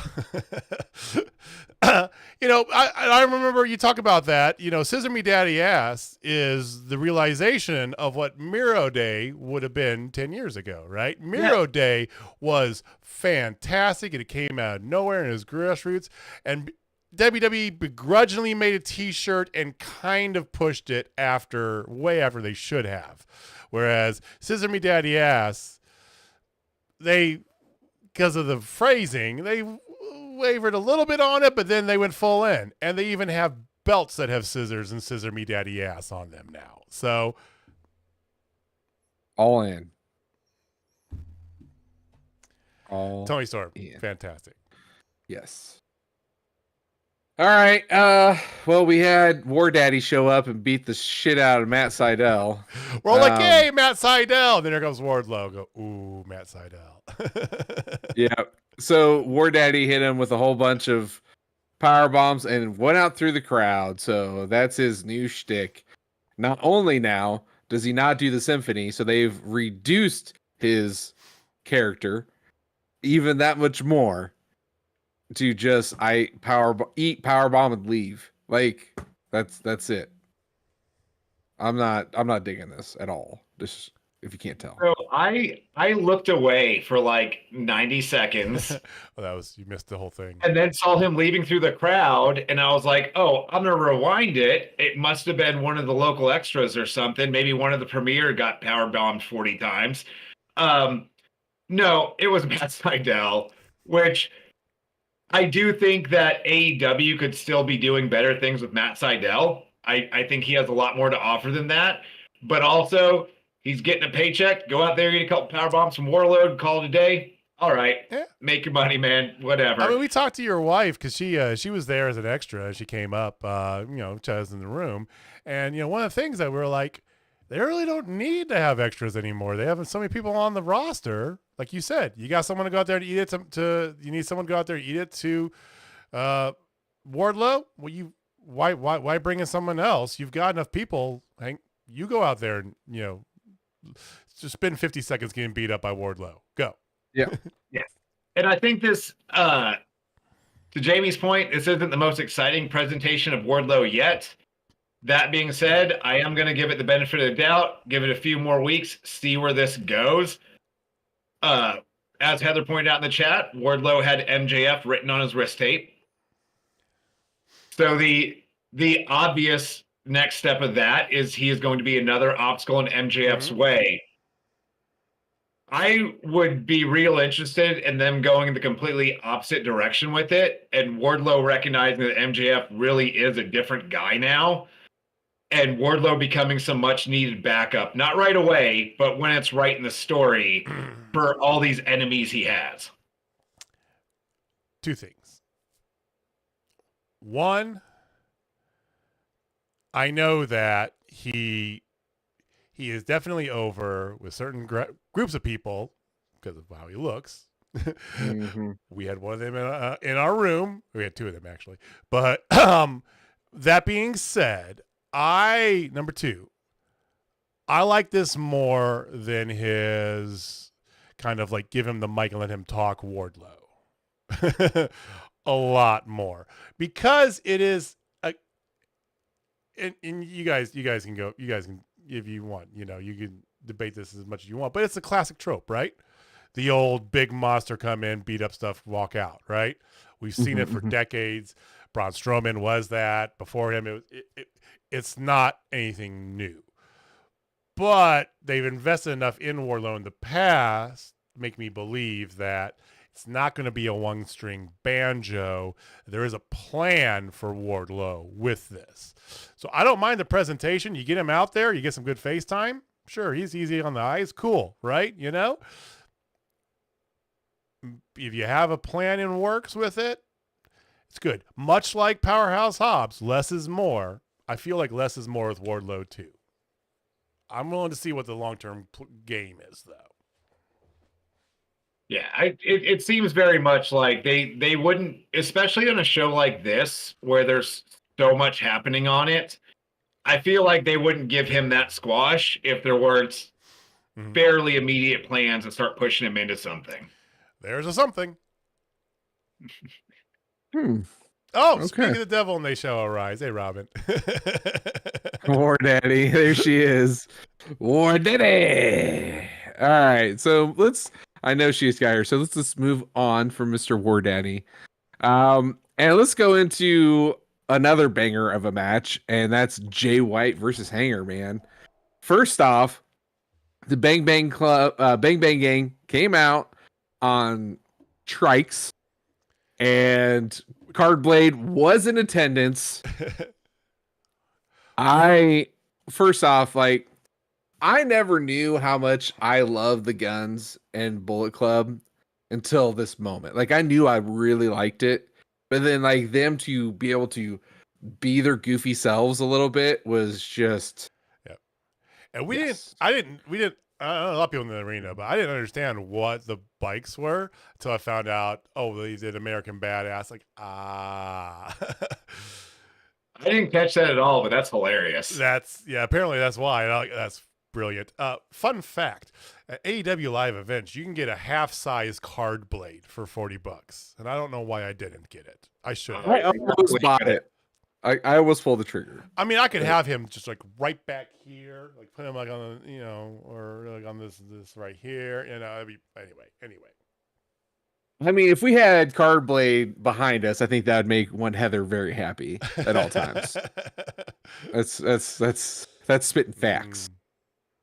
Yeah, It took me a while to come around on Jay White because I hadn't seen his like New Japan stuff, so I wasn't real familiar. Oh. And then even Bullet Club Gold in general, I have always liked Juice, but it kind of took a while for them to really find what they were doing. But they have hit their absolute peak, right? Well, I don't even know if it's a peak. They could get even better, but like they're at the top of their game right now.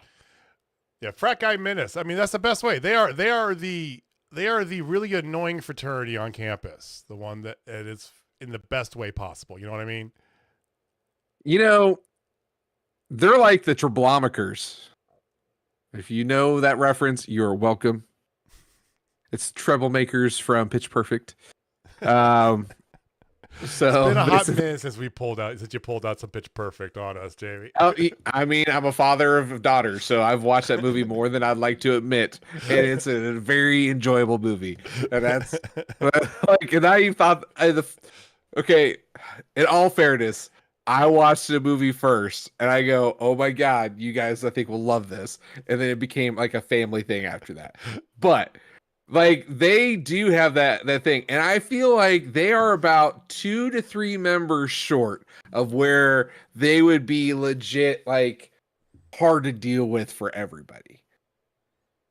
And I would like to play a little game here of who makes sense to be part of Bullet Club Gold, who needs to be part of the Bang Bang. We've answered this question a million times over the last few weeks. Number one is Tony Storm. Well, yeah, we knew that one. Yeah, that's the given. So aside from Tony Storm, who else makes sense? This is your question. Yes, because it's Tony. And then who else? I'm gonna give you my answer. Nobody. You go first. Nobody. I think 4 is good. You got a tag team, a secondary, and a main level guy. You add in there a woman. I don't think you need anything else. I think you run the risk of becoming what the Bullet Club has become time and time and time again, what the original NWO eventually became, and it's too goddamn big. I like it like this. I like it. You have a tag, you have a main guy, you have a secondary guy. If you add a woman, you add a woman. Cool, right? 4 or 5. I don't think you need anybody else. I'm a 7 guy.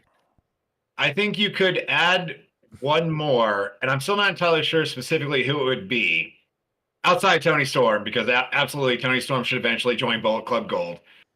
I think if they added a 5th male member, it needs to be someone like Jake Hager. And by that, I don't mean resembling Jake Hager in any way. I mean what Jake Hager was to the Jericho Appreciation Society, where he really didn't ever wrestle, every once in a while, but he's just kind of there. I think they need someone like that. I don't know who it would be. I think if he wasn't already doing great stuff with the Acclaimed, I think Daddy Ass would actually be real interesting in that role. Mm-hmm. But that's the only addition I think that would be really good, is just somebody that doesn't need to wrestle often. Every once in a while they can, but just kind of adds to the entertainment value. But still looks like they could beat some ass too, because you want them to be imposing for the rest of your roster. So that's a rough one, but it could work. All right, Jamie, who do you? Because you are obviously saying this with some some thought behind it. Yeah. So my whole thing is this: when you think of most factions, other than DX did not follow this mold, but most of them all had a big monster, like that big imposing person, right? Who did I just kind of shit on just like 30 seconds ago? Wardlow and Bullet Club Gold makes so much sense to me. Storyline, it lines up because of the MJF stuff. Yes, like he'll become that, and then then he does his thing, maybe becomes a tag team champion with Finn, something like that, so you can build him up. Then you can eventually get that infighting of Wardlow versus Jay White, for dominance. Like that's I'm thinking long term for Wardlow, because this imposing monster Wardlow that they're doing right now that just power bombs and leaves, it ain't doing shit for me. I ain't gonna lie. But I could see that. And I could also see Hook. Because what do you do with a guy who doesn't talk? So I'm actually Great gonna question. I'm actually gonna go hard disagree on both of those.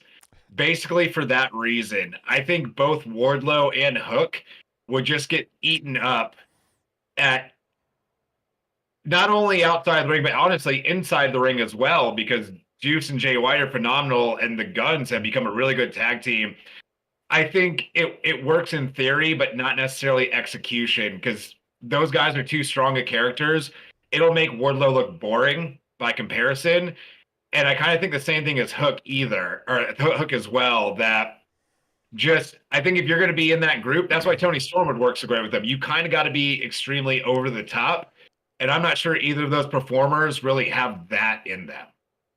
Well, Heather brought up Daniel Garcia. That's not a bad idea because of his dancing. I mean, I think thematically he could fit in with them. I think there's other things afoot with Daniel Garcia because they're still doing like reverberations of the JAS, even though it's not JAS. It kind of still is the JAS.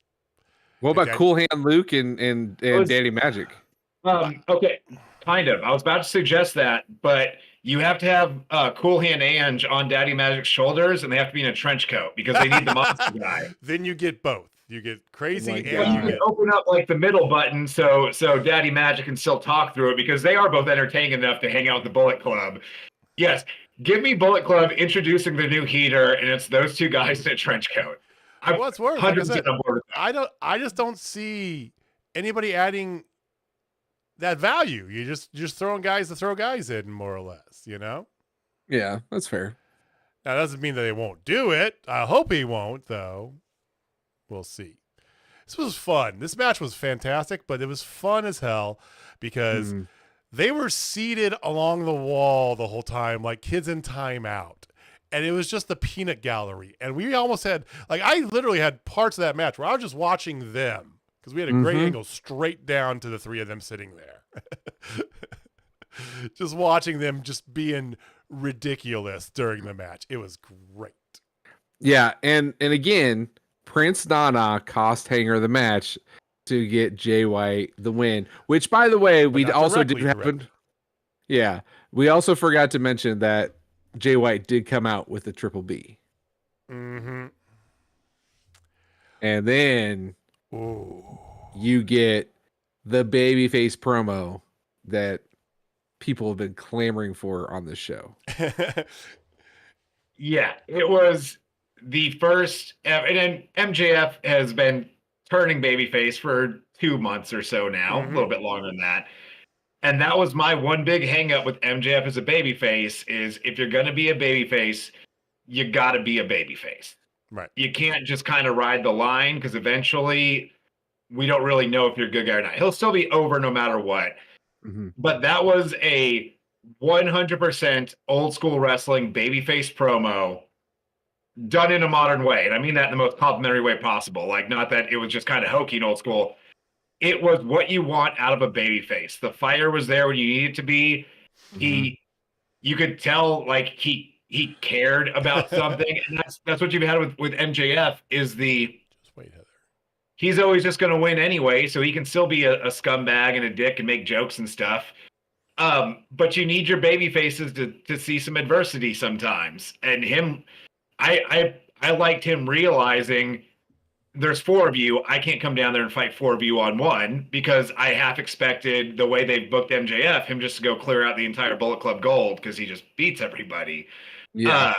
The promo was phenomenal. It was the first time MJF has appeared as a true babyface to me, and it worked a lot better than I expected him to as a babyface. So yeah, I'm on board now. I'm down with babyface MJF. I mean, and I like it too because he can still have that edge and still say some dickish things here and there, right? But still be a good guy, right? You know, it's kind of like Jamie has long said, you know, it's like Jamie can be very blunt. He can be an asshole, but he'll be your asshole sort of thing, right? You know, well, it's the same sort of thought behind his entire gimmick, you know. You have been saying it longer, so you do have dibs on the gimmick, Jamie. I will say that. But he can still do that stuff, but he even comes out, be a man, do all this. And I like it because of the long string to pull here when the turn eventually does happen with Adam Cole, right? Now you've given your baby face challenge and adversity. He doesn't need the belt to have that stuff and still be on top of the card, because you're now, I mean, you who wasn't invested in it, you're now invested in the babyface, so when that turn happens, there's good emotion for that, and it makes for a better heel, and it makes for a believable babyface. And kudos, they're doing stuff right. They're getting it. I mean, yeah.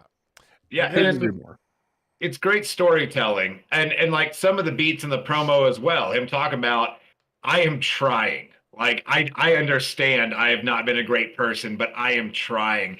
And if we get 5 more weeks of him, not necessarily every week, but like in these promos, talking about him genuinely becoming a better person, only for Adam Cole to turn on him, when you have this guy that's like changed his life and then immediately gets screwed over for it, what does he do? Like, that's just good storytelling. Absolutely. What'd you guys think of Juice's part?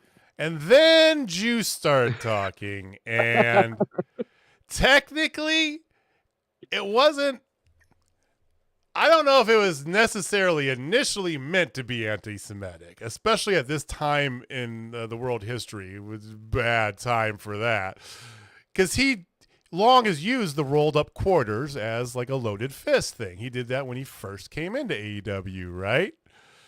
But man, did that not hit. That was, ooh, like the crowd were just like, ooh, damn. Yeah, it was bad. How did it come across on TV? A little awkward, but not necessarily for the reasons a lot of people are uncomfortable with it.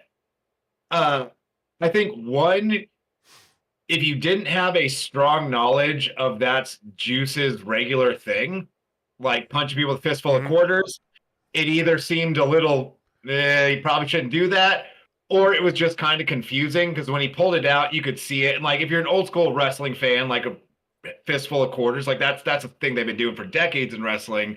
I didn't even necessarily make the connection right away, like, oh, this is supposed to be anti-Semitic, because it wasn't. I actually thought this added a real good layer to babyface MJF, because he even brought it up in his backstage segment. And that's one thing too. There is a less than 0% chance that spot with the quarters was ever going to happen if it was anything but MJF's idea. Like, oh yeah. Clearly, Heather, he even went on Twitter today and explained that's part of the story. That's what they're doing. And what it was, Heather, is like months ago. I can't remember who he was feuding with at the time. If it was him, I think it was before Adam Cole, but whatever it was, he said that it was one of his like moments of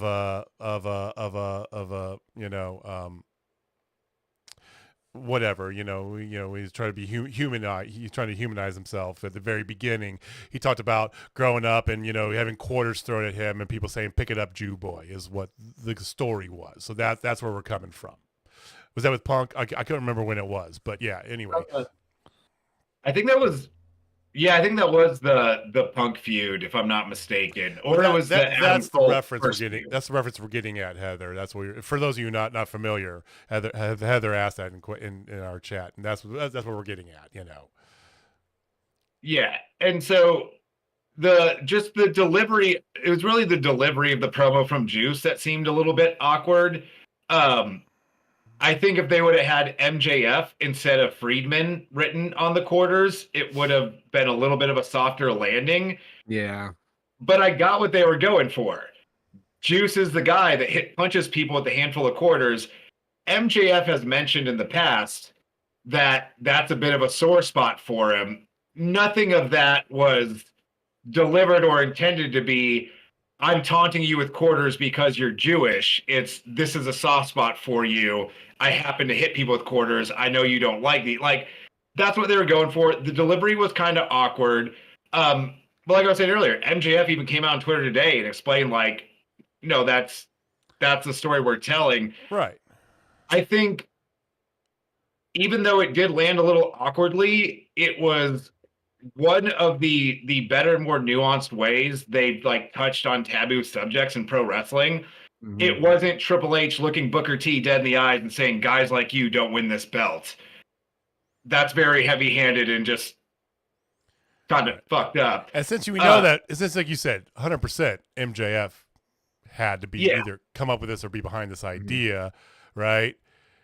I think it would have been better as a backstage promo from Juice, probably, because for some reason Juice has heat in Kansas City. There was an "Fu Juice" chant like earlier on in the night for no reason. Like I don't know why. There's like a bunch of signs. Like for some reason, people hate Juice Robinson here. I don't know why, but they're just jealous he gets to go home to Tony Storm. I can empathize. 100%. So anyway, I think it would have been better as a backstage promo. Jamie, final. Yeah. It just, I think the delivery left me wanting on that one, and I mean we're getting the fallout from it because the delivery wasn't there. I think positives wise, this was a really good moment for MJF, for sure. And he took a spun with it right away. So good stuff. Yeah. All right, so let's move on to arguably the match of the night. And that's saying something because actually I have some flowers to deliver, gentlemen. And the AEW Women's Championship of Saraya versus Hikaru Shida. I didn't think I'd call any other match other than the Swerve and Danielson match of the night. But as we were leaving, I did. So all three of us have been very, very critical of Saraya since she's gotten back into the ring. That's so nice. That's a nice way to put it, JB. I'll say have been, still am. Go on. Yeah. So is fair. But I will have to say, ladies and gentlemen, this was the best she's looked in the ring, definitely by herself, since she's been here. I'll give you that. Granted, Shida is an amazing worker and made her look like $1 million, but I would have to say Saraya did a good job selling, and she did her part. Now, can she move like the other girls, anything like that? No, she's not of this ilk. She's still a tweener diva revolution wrestler. With a fused neck. With a fused neck. So she is getting the benefit of the doubt there. This match was great, top to bottom. And I thought she did an excellent job. I'm gonna give Saraya her flowers. Good job. The match got a decent amount of time. Mm-hmm. Some interwoven stories in there. You had because Ruby was banned from ringside. Hey, Ruby. Found a way to be at ringside. Got turned back by Shida, which led to a run-in by Tony Storm, who just running down and just beating Ruby with a shoe for whatever reason. Chase her through. I mean, you had a couple false finishes in it. It was... Mm-hmm. It was they pull these out like they pull out good women. I hate this, and we're not diving in like we did last few weeks, but they pull out good women's matches like when Jamie Hayter beat Tony for the title. That was an amazing match, right? They pull out good women's matches. It's just the consistency of it. But this was fantastic, and everything was done extremely well, including Saraya's part of it. Yeah, I thought she looked better than she has since she got to AEW. I still don't think she looked great, but she looked plenty good enough for the story they were telling, the match they had. Like, she did her part. But even like the first thing I noticed early on in the match, like even as they got started, is she's had her neck fused. Like, she was out for a long time. This isn't like to disparage her intentionally, but she just does not move well anymore. Kind of like Matt Hardy. Matt Hardy just does not move well anymore. And it's jarring. You can see it while she's out there, even when they were just trading forms or on moving around. There's just an awkwardness to the movement, and it's just her body just can't do that anymore. She still took bumps and all that, fine, but just the way she moves, it looks unathletic and just kind of out of place. But I mean, like that being said, she did her part as much as you could want her to. I'm glad the Saraya title win or reign is over. It now clearly looks like they realized they weren't getting Hayter back. Let's put it on the other Brit at Wembley. and they didn't let her run too long or wait for a bigger moment. I thought this was the perfect time to put it on Shida because I think the vast majority of people thought there was no chance Shida was winning this match. They assumed they were saying Saraya dropping the title until later on. I was on the, and Jamie had a slight, not just Jamie, but he brought it up to me before the show about, because they're going to run 10 minutes long, and if it's the women's match to end, it's going to be Mercedes Moné and all this stuff. And I was in that train about they're going to keep it on Saraya till Mercedes because that's the mark. I think this is a better move. I think it does good things for Shida too because her second title reign was all of 2 weeks. So give her an actual little bit of time with the title like she deserves, considering what she did for you guys when the world was shut down. Mm-hmm. I think it's good. I think it's something you can also have too, that if you have a returning Thunder Rosa, if you have a Jamie Hayter getting healthy sometime soon, Shida's a good person for them to go after, and it's very interesting, and it's got some legs to it already built in. So yeah, I will never not be interested in a long Shida title reign, but I would actually rather like to see them hot potato the women's title around a bit. Move it, yeah. Move it amongst a bunch of people. It's kind of like the old WCW Cruiserweight title or even the TV title. On any given week, that thing could change hands. And it inherently makes those title matches more interesting, especially when you're only getting AEW title match once a quarter nowadays. I think it makes the women's division a little bit more interesting and a little bit more of a must-see part of the show. If you can build up 5 to 6 women, you can throw Willow in there. You got Thunder Rosa coming back. Who knows when Hayter's coming back? Eventually her. Maybe Ruby gets a dusty finish where you think she wins the title, but actually doesn't. No, she can win a title for a week. Just give her a week with the belt. Damn it. Yeah, no, you could do Ruby as well. You had Britt Baker as the champion that's going to hold it forever for a long time, but now you've got an opportunity to build up a handful of women, have them hotshot the belt around for a while, and build your division that way, and just make it more of a shorter stories, but more people involved to get more eyes on all these. You're not going to give it the in-depth TV time that at least a minimum of 2 matches would do. That's a good way to do it. Jamie? Yeah. Mm-hmm. Mm-hmm. No, right there with you. Nail, head, pow. But yeah. I've got to mention one other thing about this match. Kind of like the Danielson Swerve match, I thought the finish was masterfully executed. Same. Especially because everyone thought Saraya was going over. You had Ruby run out. Yep. Nope. There's Tony. Really quick. Not to keep burying Ruby Soho, which I enjoy. I like Ruby. I enjoy watching anything she does on TV. It's just kind of a funny thing at this point. But when she went to spray Shida and Shida grabbed her wrist, Ruby, your finger's still on the top. Just do this, and you'll just get her with the mitt. That's wrestling logic. You can't. No. You gotta use wrestling logic here, okay, Austin? See, that's a special grip on the wrist that paralyzes the index finger nerve. There's a pressure point right here, and if you get it just right, you can't do this. So hard if they explain that in commentary. Like if that was just a one-off from Excalibur or like Taz, he's like, I've got a lot of martial arts background. There's a grip you could do on the wrist that paralyzes their hand. I'm here for it.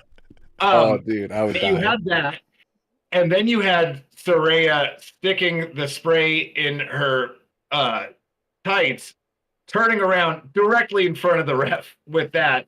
The ref grabs the Kendo 6, she sprays her anything. Anyway, hits the first DDT, you think it's over. Then she hits another one. They did what they did with Shida when she won the title from Toni Storm. Exactly. Where she kicked out of a bunch of shit you did not expect her to, and it was such a great finish. Again, you gotta use more wrestling logic. You're a wrestler, for God's sake, Austin. Come on, man. Your hand can't do that if it's grabbed.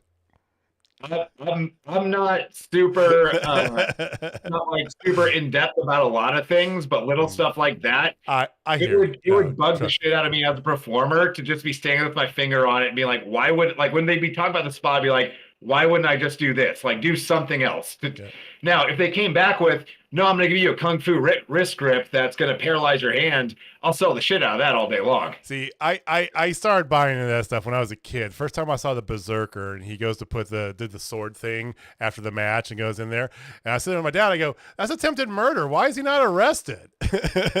Like, he has a sword. He tried to, like, all this other stuff. He literally tried to, like, spear a person with a sword. That's attempted murder. And Dad's like, no, just don't worry about it. Yeah, I remember off the top rope trying to kill the Undertaker. I still remember that. But no, like, you know what? But here's a hot take. There's one thing I can do that Austin cannot do. Which is? Climb a fence. Wait, I can't climb. Oh, yeah. I was like, fence. And I was like, no, I get it. See, that's why they got to go back to the old blue cage. It's got bigger railing, and you can shimmy up that thing a little bit faster. No, that's another thing that it's one of those things that it's just become accepted in pro wrestling, and you've got to like just let it go. But yeah, the super awkward slow climb. I like how back in Journey Pro days, I like how the first time we were at the ball field out in Edwardsville. It was a match between Gary J. Christian Rose versus the Howlets, you know, and they ran up to like the behind the cage behind the home plate, right? Hal started climbing, and they actually did that spot, you know, like, what do you do? We can't climb this, you know, and they slow climbed up like 2 rungs for no reason. You could have just walked, you know, but. I feel like we got into this a little bit about gimmick matches months ago. We might have, but I feel like WWF ruined the cage match as soon as they started telling you to escape. We talked because there was another cage match where it was like you talked about how much we were doing unfavorite gimmicks, and you pulled out. That was one of the ones you pulled out. Escape the cage. It's not there to escape. It's to keep other people out. So it's one-on-one. You can fight in the ring. It looks dumb when you're trying to escape anyway because you've got to climb at a snail's pace. So let's go back to cage matches being pinfall or submission only. And there's no getting out of that cage. If you get out, you lose. And again, if it's get out of the cage, you get one good move. They're down for a second. You run your ass to the door and get out of the door. Done. Right? All right. That being said, quick aside to my love of 90s wrestling. Diesel almost escaping the cage against Bret Hart, Undertaker popping out of the ring and pulling him underneath was one of those things that as a kid I thought was the coolest thing ever. But as an adult, because I get critical of these things, Diesel should have won that match. He literally got pulled to the floor. It doesn't say you've got to touch your feet to the floor out there on the padding. His feet are on the floor. He's out. He should have won that match. Well said. All right, so we had one more match during the main card. We're not going to talk about Rampage because Rampage hasn't aired yet. It was fine. It was good. You know. We did get a Sky Blue Emi Sakura match. I mean, I was happy to see Emi Sakura, but Sky Blue. As soon as Sky Blue came out, I'm like, oh, Austin's going to love this. And that's right. I rarely catch Rampage. Yeah, you're safe. I had a great discussion with one of our friends there who's actually, and I don't want to give too much about this, but there's a new wrestling promotion coming to Kansas City next year. More information coming soon. It's one of the guys who's owner of it. And he's all talking about getting Sky Blue, and I go, oh my God, let me talk to you about somebody's opinions on Sky Blue. Yeah. All right. So before the match, Christian Cage came out and cut a hellacious heel promo. It was amazing. I happened to get it recorded. It'll be going up on TikTok tomorrow, again at Total Spotfest. But he's just 100%. He's like, you know, I'm not their boss or anything. I'm their father. He shoots on the Judgment Day thing, and then pulls in, I'm their father. I'm their father. And then he talks about Adam Copeland's kids, and then he talks about Beth, and then he's like, you know, I know Beth's a huge fan. But he's like talking about change the sheets because he gets Daddy's coming home. Coming home. Oh, which of course shortened entrance for Adam Copeland. I was a little disappointed with that because I really wanted his. Everybody wanted the pyro, they wanted the stuff, but I love the fact that you had Christian then getting in the chair, sitting right in the middle of the ramp. Not up at the top, not down by the thing, right in the middle. Because where is that, Austin? That's where every damn buddy can see you. Yep. Love that. That's a pro right there. I'm going to give some flowers to what they're doing, and especially to Nick Wayne. Nick Wayne has got his new look going on. He looks like a mini Christian, right? He's got the little white loafers, no socks, the little tight black jeans, and a little. He's got a little different stance about him. He's not Darby Allin 2.0, which is great. Best thing they could have done for Nick Wayne. Yeah, and I like it. I gotta go back to the promo really quick because I was enjoying Dynamite last night, and around the time it started, I had a nice little gummy of some substance that's legal in some states and not in others. Something real nice by the time we got to the promo, and phenomenal promo. And I hear Christian say, "You dressed a bunch of kids up like it was Halloween and made them think they were tough guys." And I sat there for a second. I was like, Edge wasn't the leader of the Brood. And then was like, you thought that? And it was like a light bulb went on over my head. I was like, oh, that was about Judgment Day. Yeah, I initially thought it was about the Brood too. I'm like, wait, what? So I'm right there with you, and I didn't have anything. I was just being dumb. That's fine. The Nick Wayne, yeah, gotta give him some flowers, and also just best thing ever. Tony Khan and AEW, whoever's helping with booking in general, having the sense to turn him heel. Nick Wayne, his first little debut, you get a little run as this 18-year-old is like a prodigy in wrestling. And people pop for that because it's different. It's it's somewhat unexpected. You've heard about him on the internet, yeah. But they had the sense to realize after that initial period wears off, he's 18. Nobody wants to see someone considerably younger than them succeeding at anything. Like grown adults don't want to see 18-year-olds doing great things. We're happy for them, but we want to see him get his ass beat. And he's been getting beat up by Edge for weeks now, and things are right in the world. Right. I mean, it's done wonders and he's a little bit older, but he's done wonders for Wheeler Yuta, right? Wheeler Yuta fits that young boy. He's doing the whole young boy thing with the BCC, but you got, the prodigy, the son of Christian sort of bit here. And you can run with that. He doesn't even have to get in the ring for a match. And if he gets in the ring for a match, you can put money he ain't winning that sucker for the next year and a half. Give him a long run as a heel.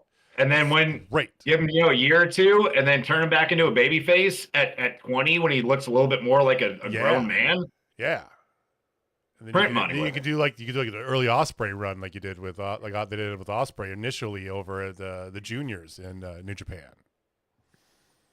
I mean, yeah, this match as a total was brutal. It was good. It was fun.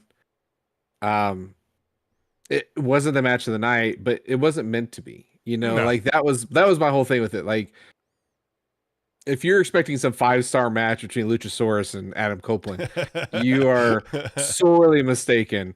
But no, this match had everything. And again, Luchasaurus, he's really good. Underratedly good. He's phenomenal. I think my favorite part about this match is if you're one of those people that was just sure NXT was going to kill AEW and you only love the WWE style, you would have loved this match. Yeah. And I didn't catch everything Edge did on his most recent return. I caught quite a few of his matches, all of them. But I thought he looked more like the Edge that retired a decade ago. Not necessarily younger, but kind of like more the style and some of the stuff he was doing. The run off the apron, step off the stairs, and spear him, that was 2001 going crazy with the Hardy's Edge. I thought you got a little bit more of what at least I really liked about Edge during the bulk of his career. Whereas I think a lot of the matches in his WWE return were just like a lot of WWE is the in-rings looks a little bit more choreographed, not in a spotty way, but more like dramatic, like they're telling a drama kind of story instead of the silly pro wrestling shit we like. But yeah, I thought it was the best I've seen Edge look since he returned. It was just a phenomenal match, and it was great to have something different on the show as well that didn't have to try and follow Swerve and Danielson and Right. Hanger and Jay White in the same way, but was just as entertaining in its own way. It was meant to put Adam over. It did put him over. You didn't need to. I mean, there's no doubt he was winning that match, and that's not the point, But the point was, it made Luchasaurus look really good.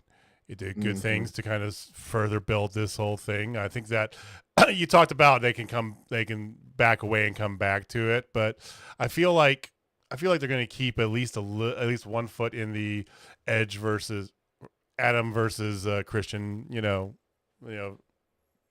wheelhouse for the next month or so.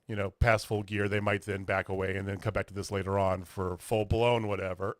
But it was good. It was fine. Yet the payoff of this story is going to be monumental. When it gets to it, it's going to be great. Speaking of that, I got a question for y'all. How would you feel about Edge versus Christian for the TNT title at Full Gear? Like Edge's first pay-per-view match. Too soon. Probably going to happen, but yes. Too soon. I kind of like the idea of getting it done in November and then moving them on. The only problem with that is Edge probably would win the title there. Mm-hmm. Although I think Edge going on a TNT title run and wrestling all these younger guys for a while would be great as well. I don't know if it'd be better than what Christian's doing. And as good as Christian is, I'm not sure if his story and his presentation is as good without that TNT title.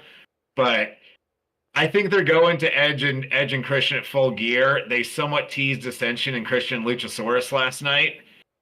I just don't want the Christian thing to end. I feel like they're going to keep it on Christian. I feel like if they go with Christian versus Edge, they're going to keep it on Christian. I think the best way to have that match, Edge and Christian, no title. So yeah, ideally, just Christian's got it now. And I don't see him losing. Do you feel he's going to lose it to Danielson? How great would it be if Adam Copeland costs him the belt? Not as great as Christian retaining the belt.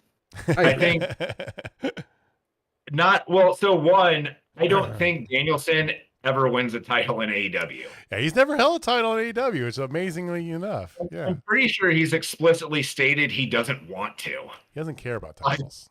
But I think with Christian's heel character, having that feather in his cap of he beat Bryan Danielson, he beat Darby Allin, like he's the kind of heel that can really use that going forward.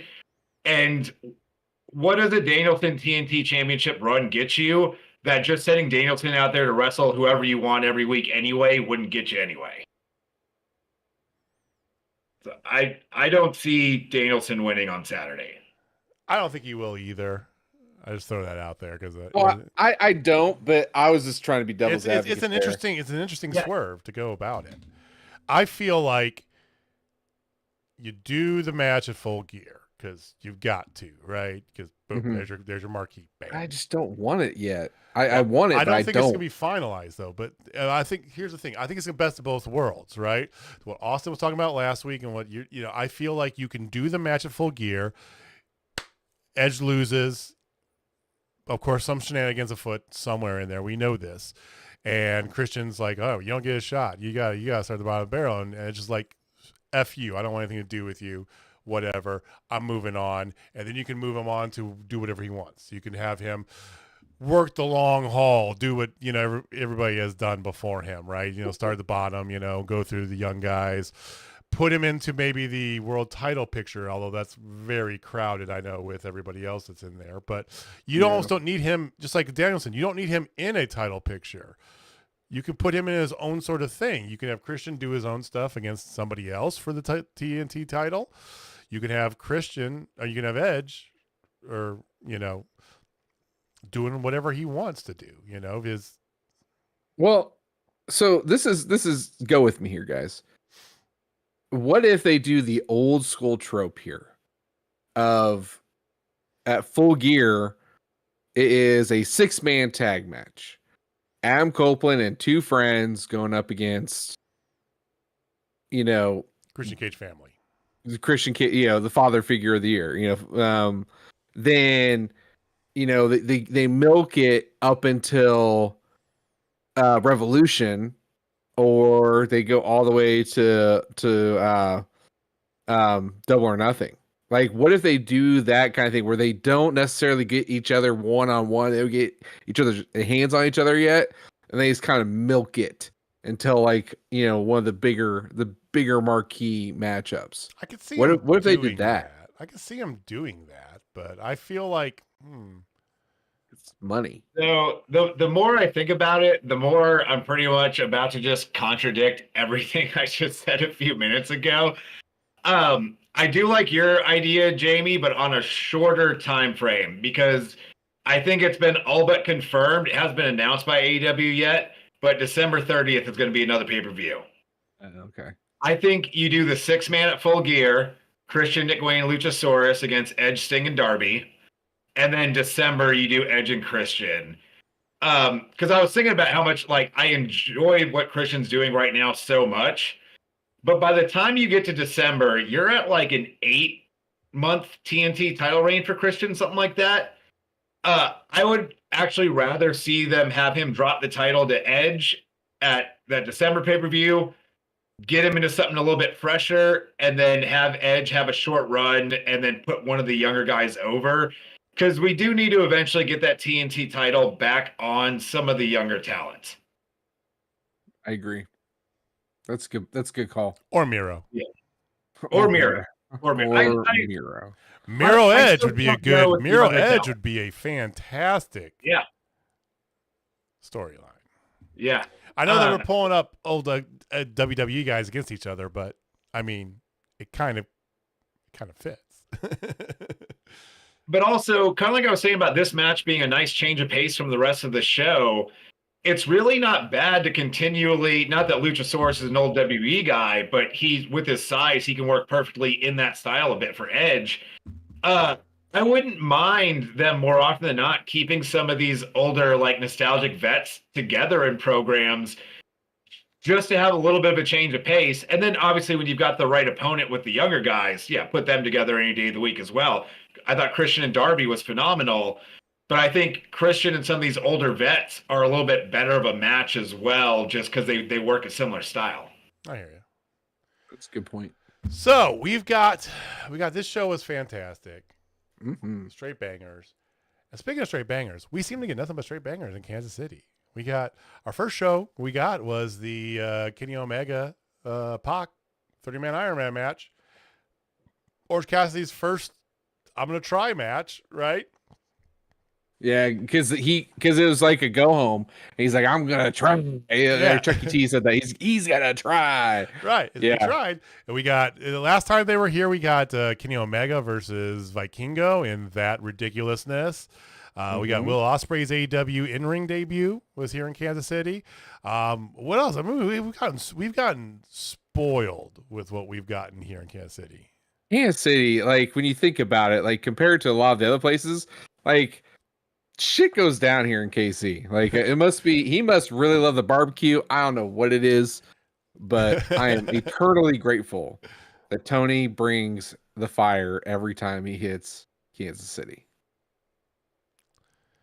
I feel like Kansas City's always been a bit of an underrated wrestling town in general.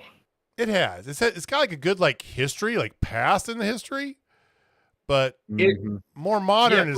It's been sort of the in between land, right? You know. Yeah, it weirdly doesn't get lumped in with the rest of like the good Midwest wrestling towns and stuff.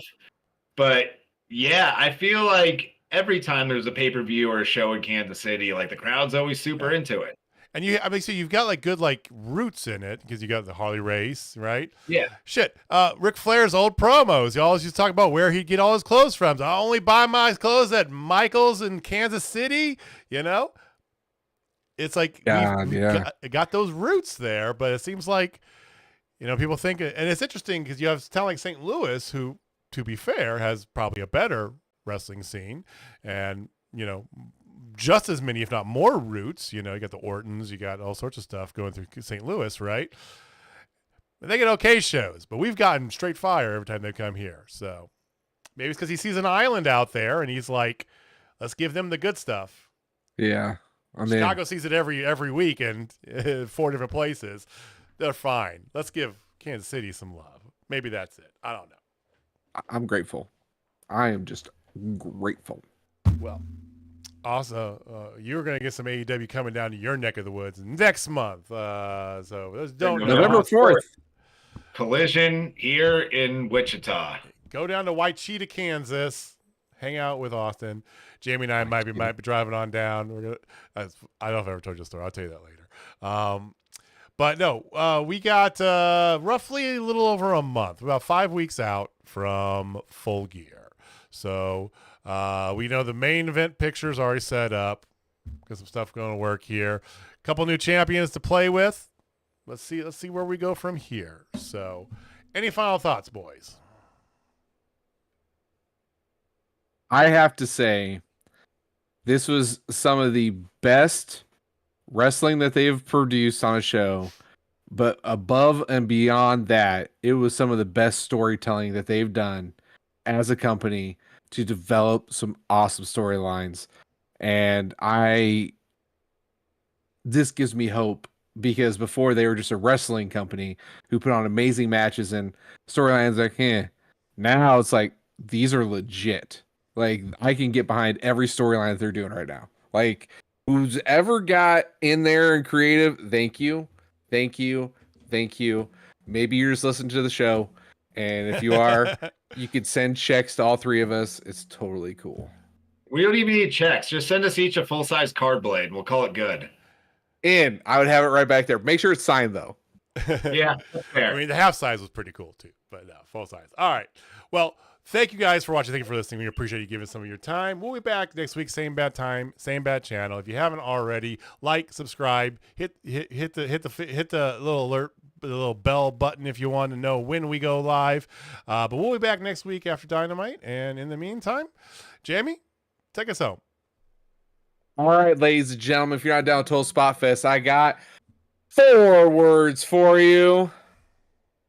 Don't be a dork.